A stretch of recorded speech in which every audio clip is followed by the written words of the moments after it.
What is up, everybody, and how's it going? I'm Alex Goldstick, and you are listening to the Spring Forward podcast. Before we jump into today's interview, I wanted to express the surprise and sadness that the Spring League and Spring Forward staff felt when we learned of the sudden passing of Kona Schwenke at age 25 earlier this week. Kona was a defensive lineman who was with the Spring League in Austin as a member of Team North. The Hawaii native played on Notre Dame's defensive line for 4 years before spending 2 years in the NFL, mostly on practice squads with the Chiefs, Patriots, Jets, Raiders, and Seahawks. Kona earned a tryout with the Atlanta Falcons while he was still in Austin for the Spring League and sat out Team North's second game to preserve his health for it. Our hearts go out to the Schwenke family, both relatives and the extremely tight-knit Hawaiian football community. Even though today's interview was scheduled before we learned of this tragic news, Aaron Adeoye played on Team North's defensive line with Kona, and the two became close during their 2 weeks in Austin. Let's get to today's interview with Aaron. We'll talk about Kona before we dive into Adeoye's own story about transitioning from college basketball player to pro football.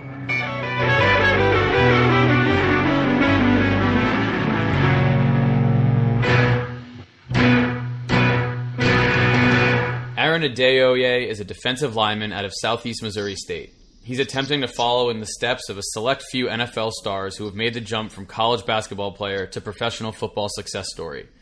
He suited up for Team North in this year's Spring League in Austin, where quite literally he stood head and shoulders above the majority of guys in the league. We now welcome Aaron on a Spring Forward. What's up? Thanks for having me. So, first off, some sad news, I guess, to start with. But before we dive into your story, I wanted to talk to you about Kona Schwenke. You were on Team North with Kona and at the same position, so you spent a lot of time with him on and off the field. What do you remember about your brief time with him and what kind of player he was? And Kona, he was a guy who was hard working, and like when I first got there, just me playing basketball, I know I have little football experience, and Kona was just that guy that I could go and talk to. I hung around with a whole bunch of the polys, and like they showed me the way, especially Kona. I was always bouncing like pass rush moves, going through film with him. Like, was this a good move? Was that a good move? And he always gave me good feedback. He was just a guy, that was really like willing to help others. And I mean, it was kind of so sad to see him go like that, because I was like, man, I was just texting him, a couple of days before, and the next thing you know, he's no longer here. And that kind of puts life into perspective. Like, you could be here today, and literally gone tomorrow. So, RIP Kona. Yeah, and certainly sad and shocking for everybody. Well, probably one of the few guys who actually sized up with you. I mean, he was big, and with that Notre Dame pedigree too. I'm sure you learned a lot off an athlete like that. Man, for sure, Kona.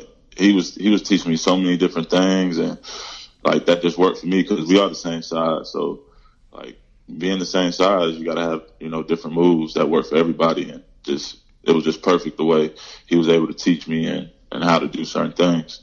So let's dive into your story. You attended 3 D1 colleges and a junior college. In order, those were Ball State, John A. Logan College in Illinois, Western Kentucky, and then Southeast Missouri State, and played basketball at all of them for a year each. Your totals in 92 Division I games were roughly 4 points and 4 rebounds per game. What was your profile like as a basketball player if you had to scout yourself? I was a guy, I was a guy that was going to give energy to the team, a rebounder, defensive player, and then also who can go and put some points on the board any night.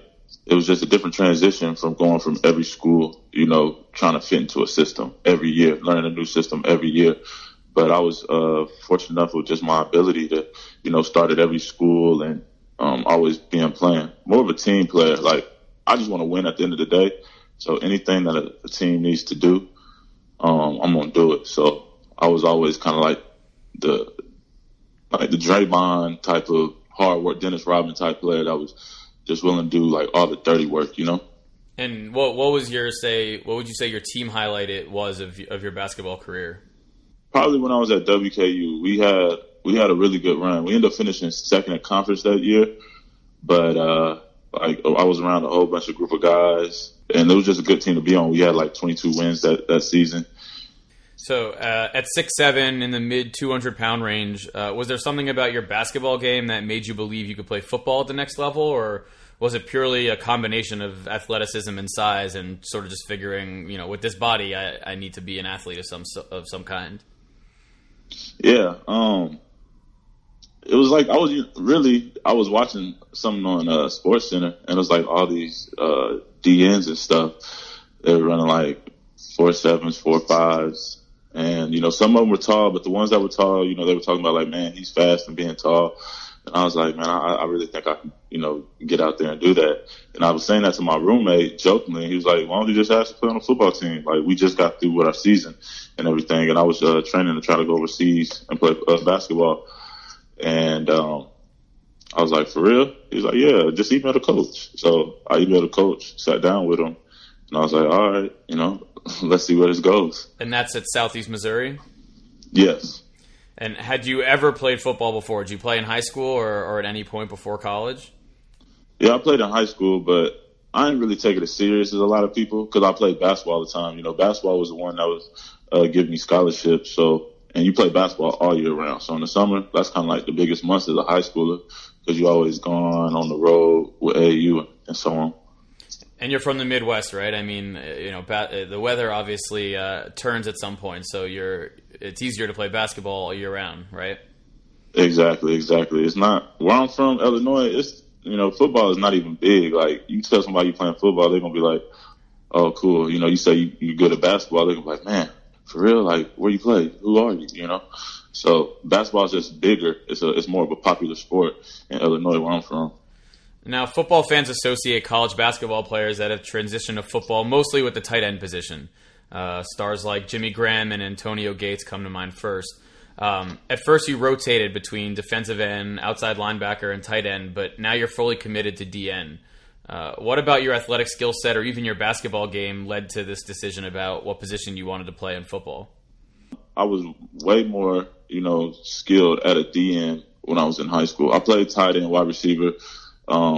But it wasn't necessarily as like skill wise. I can't play those positions. It's more defensive end. It gets my interest because to me, looking at like wide receivers and tight ends, I might as well go back to playing basketball. There's just so many rules over there. And, I want to be kind of free and able to hit somebody. I'm tired of like being finesse and rules and all that. So I don't know. To me, it's just more of a mindset. I have more of a defensive mindset than offensive. And I wanted to kind of get dirty. Was that a mindset that you think you brought over from basketball? Because you said before you're sort of a team player. I mean, your offensive numbers certainly, don't jump off a stat sheet, but you're that team guy. You bring energy. Does that have to do with, maybe not being the diva that wide receivers and tight ends might associate with? I think so. I really do think so because to me, the main thing is energy. Like if you play a sport, if you can give your teammate energy, like you're winning because that's going to progress you to make plays. And I was just always, if there was like the best defender in the post, like I've been guarding the best defender in the post since I was probably freshman year in college. Even when we had like an NBA caliber player on the team, it was just it's all of a mindset. Like I'll go get it. If it needs to be done, I'll do it. I'm not really going to complain. Now, your first taste of professional football was with the Salina Liberty of the Champions Indoor Football League. Tell us about that league and the experience that you had there in Kansas. So when I went how I got called to play arena ball was just one day out the blue, this guy called me. He was like, "Hey, do you want to play for Salina Liberty? I seen some of your highlights online and a word through another coach in the league, but he had too many DNs already." So I was like, I'm trying to work to get to the NFL, and I'm just doing nothing right now. I said I might as well go play some football. So I went out there. I didn't know nothing about no arena ball. I didn't even know there was 3 down linemen. And then so I got out there. Like I want to say, the first game, like I actually got to play. Like I ended up getting like 3 sacks, and I was like, dang, And I just kept on getting like almost a sack every game for the rest of the season. And it was a good time. I just got to keep on playing football. I met some cool dudes, seeing a different way of living life. And then like that kind of just started my, career on the playing football. And I was just trying to build off of that. And just for context, what year is that? How long ago was that? It was just last year, last 2017. Year. So you're 2 years into your professional football career. Yes. And what was that league like? What are facilities like and the crowds that show up? Man, so arena ball it's a different world. The field is like a hockey rink. It's the size of a hockey rink, and they put turf down on it, so it's smaller. It'll probably only be, I want to say, 60 yards of a football field. And we had to stay in some dorms. Granted, I haven't stayed in a dorm since like freshman year of college, and it was worse than that. And then you get like few food vouchers around town. You get paid a little bit a game per week, like $200 to $300. I mean, which isn't bad, if you are just by yourself and single. So it didn't really bother me. But there's people out there with families, just trying to play ball. Some part-time jobs. Man, yeah, it's a different pace. It's a different speed, man. Like, so the pace of the football is fast because they pass a lot. They run a little bit, but it's more of a passing league. And it's only 3 down linemen, 3 offensive, 3 defensive, and then you have the 5 skill players. They can run towards the line with a motion start, all that. Like, for first time, like really, like legitly playing football, it was crazy. Like, I had to get the hang of it. But I mean, it wasn't too bad because it's still really no different than playing DN. You're just kind of playing as a tackle position. So what was it about that experience that proved to you that you could compete at a higher level of football? Was it the ease that you were getting to the quarterback? Was it sort of how fast the game came to you? Yeah, 1, everything that they were teaching me, I was picking up really fast, and then 2, I was out there making plays. And I was like, dang, that's when it really came to me as like, man, I can do this. And this is coming from, I have no crazy trainer that helps me train. Like, I just get it how I can get it every day. And so just me going out there and making 3 sacks the first game, I was like, oh yeah, I can definitely play this sport. Cool. Yeah. Let's transition to the spring league now. So take us through how you found out about the spring league and then ultimately got accepted to play in this year's spring league in Austin. So I found out through it by social media. I was just scrolling through, and then I kept seeing like it pop up like the spring league. This is like the new development league of the NFL and such like that. I was like, man, this might be perfect for me. And I was like, I just got some film from playing arena ball, so it's like I'm just not Joe Schmo off the street. And then they were having trials. So I was like, oh, I can definitely do this. When people see my athleticism, I think they'll understand. And I submitted my film and all that, and then I got accepted. And I was really so excited because it was just another chance for me to be around people and just to show them, like, the kind of player I am, because it's different. In the world of football, it's different than basketball. Like, I know people in basketball. Like, I'll be able to get an agent. I'll be able to contact coaches. I have a little bit of a name, and I have years and years of film. So if they watch that, they'll be like, okay, yeah, he can play. But I have no film for football. So like, that's the hardest part, and just able to get some more film and people see me. Like, I was just ecstatic about the opportunity. In Team North's game against Team East, you picked off former Virginia Tech quarterback Gerard Evans off a tip. But we'll post the play online when we post the podcast. But take us through what you remember about that pick and that play. So what I remember about that play is I went inside. So I'm lining up. I went inside, and then like it was kind of a zone read to the right, and like I just get caught up like all in the motion because I went down too hard. And so like I just remember turning, trying to run and pursue where the quarterback was going because he rolled out to his right, and I'm on the left side. So I turn around and run, and I just see the ball tipped, and I just see the ball in the air. And I'm like, oh man, I got to catch it. And I caught it. And I just remember like nobody touched me. And I was like, I think you can get up and run with it because these are NFL rules. So I just got up and started running. And then like 4 guys got around me. They're like, go down, go down, go down. So I just dropped to the ground, and that was it. I was like, man, but I got a pick. I was like, dang, I never expected that. And it takes a lot of guys to bring you down too. Yeah, it took a little bit. What about that spring league experience do you think helped you most to further your career? What really helped me is, one, because there was a whole bunch of, guys there that was actually played in the league and played at that level. And I was just like, man, this is good experience that, that I wanted to play against. And for the most part, I held my own, and this is coming off of like little experience. So I'm thinking like, man, if I just get more experience, keep working, like I really think I can be great, at this sport because my body size allows me to. And then just the more and more moves I learn, like it really just boosted my confidence in everything. And then get more film. That's a big part of it. So where do you go next to get increased experience? The spring league is over, and you returned home. What do you do to stay in football shape and to keep your mind sharp for a sport that isn't really second nature yet? So I mean that's probably the hardest part about me is just I have really nobody to train with, and then I don't have nobody that's knowledgeable about the game besides one person. But he lives an hour and 30 minutes away. So really how I know the most about football is this guy named Anthony Hargrove. He played for the New Orleans Saints back in when they won the Super Bowl. So he won a Super Bowl with them. And he's from my hometown in Marion, Illinois, and I live in Missouri. So it's an hour and 30 minutes away.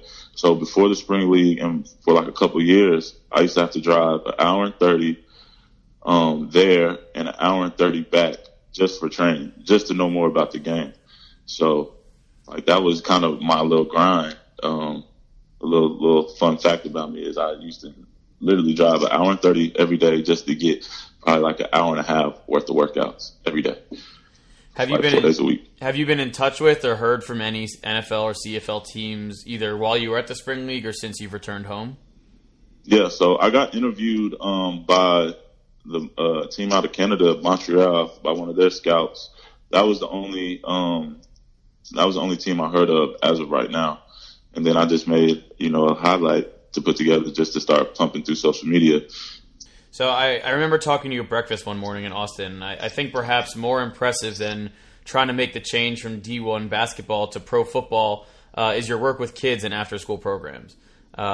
Tell us about the Honorable Young Men Club and the work you're involved in when you're not playing or training for football. So I have this program that me and 3 other guys created. It's called the Honorable Young Men's Club, and it's a youth program. But we're in district employees of the school, of Cape District School, and we're youth mentors, and we have about 170 kids. So like my day job from 7 to 3 every day is being a mentor to the youth in public schools. And I work in 3 schools as of right now. And how did that career opportunity sort of make its way to your doorstep? By total accident. So if we back up, when I was in college, I never really thought about being a youth mentor, even working with kids, to be honest. I always wanted to be a coach in sports. And I figured after I got through playing, I was going to go back to school, get a GA, and then become a college coach. But at my time during, when I used my 5th year to play football, and I got a scholarship to play football for SEMO. Well, I got a little incident off the field and I got in trouble. And that day, it was October 15th. Like I thought my life was ruined. I could no longer play no more sports. Football was just over, and that was the greatest day of my life. That day was the greatest day and ended up being the worst day. So, it was my first time that I got in contact with the NFL, scout. He came to the school asking for me. It was the Seahawks. And then a couple of days later, like that next Monday, the Patriots, they called me and they were like, "Hey, we heard you're no longer with the team," and I had to tell them what happened. And those days I was just sick. Like every day I woke up, I was like, man, like what did I do? I remember I was sitting on my bed and I was like, I have 1 or 2 options, either complain about it and my situation will not get better, or just from here on try to make the best choices to become the best person I can be. So I was like, and I went with the second option. And that led me to hanging around with, 3 guys. One was a college friend, and he had some friends, and we just all like had a liking through working out. And I was like, all right. So they introduced me to volunteering at this boxing academy. It was called Salvation. It was through the Salvation Army, and it was called Christian Boxing Academy. And I worked with the kids through there, and we went there like every Tuesday working with them. And and the reason why I did that really because I didn't want no kid to feel how I felt. And I know they see the same things I see growing up.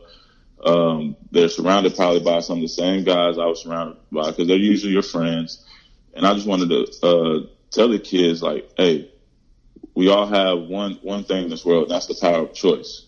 But we do not have the power of the consequences that come with the choices that we'll make. So I just want to make sure I reach kids, because if I couldn't make my situation better, maybe if I can make other people's situations better. And so I did that. And then we had opportunity through my business partner and another youth mentor. His mom gave us the opportunity to work inside the school.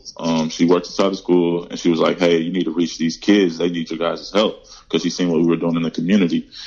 And so we came in and we volunteered for like the whole first year. So in 2016, I was just volunteering inside the schools every Tuesday for 2 hours from like 8 to 10. And we started off with 40 kids. At the end of that school year, those 40 kids, their attendance went up. Their behavior referrals, like office referrals for getting in trouble, went down. Their grades went up. And this is compared to the whole school taking first to fourth quarter data.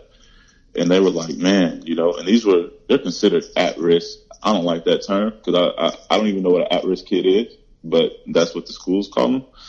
And so we were dealing with those kind of kids. And I was like, man. And they were like, all right, would you guys be willing to, do this full time? And we were like, full time to mentor kids and hanging out with them? That's a win-win. So now we created our program. Nobody created it for us. It wasn't a program before ours. We come up with the curriculum every day, the lesson plans, the activities, the trips, and all that.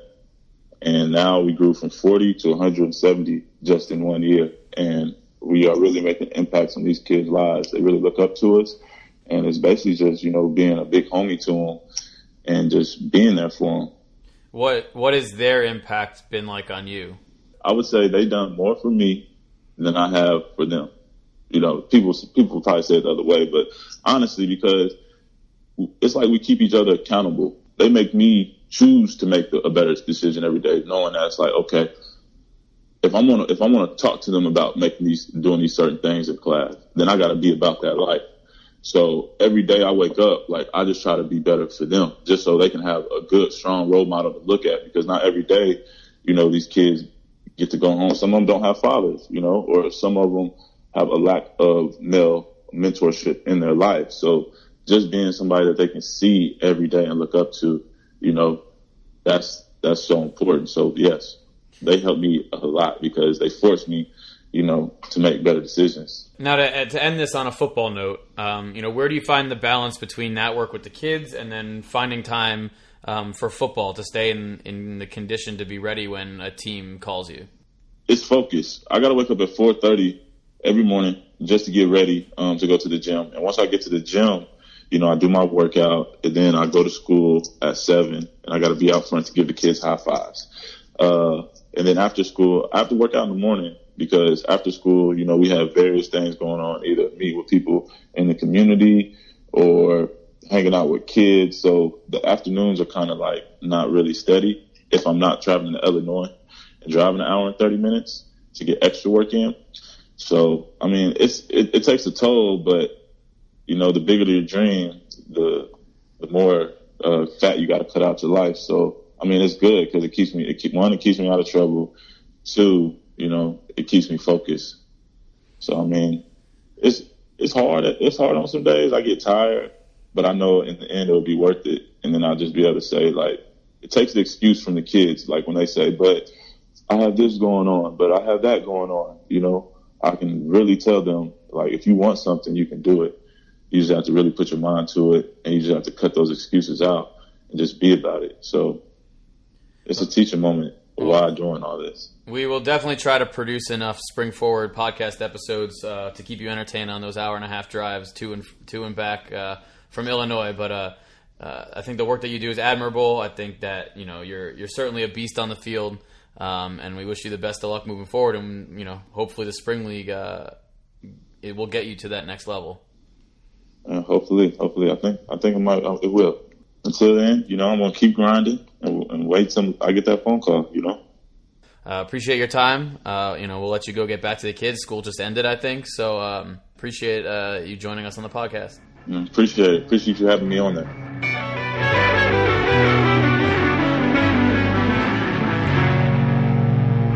That brings us to the end of Lucky Episode 13. Best of luck to Aaron as he continues to complete the transition between the two sports he loves. Perhaps we'll see him in the Spring League Showcase in California in June. Speaking of the showcase, for any potential players interested in playing, please head to thespringleague.com and follow the directions there to be considered to attend. You can also find a direct link in the Spring League's Twitter and Instagram bios or the description of this podcast episode. Find the Spring League on Twitter, Instagram, and Facebook at the Spring League. You can follow me on Twitter at AGStick and on Instagram at ThisIsMyOtherIG. All music was provided to Spring Forward by Joshua Rosner. We'll be back with an all-new episode next week. Later.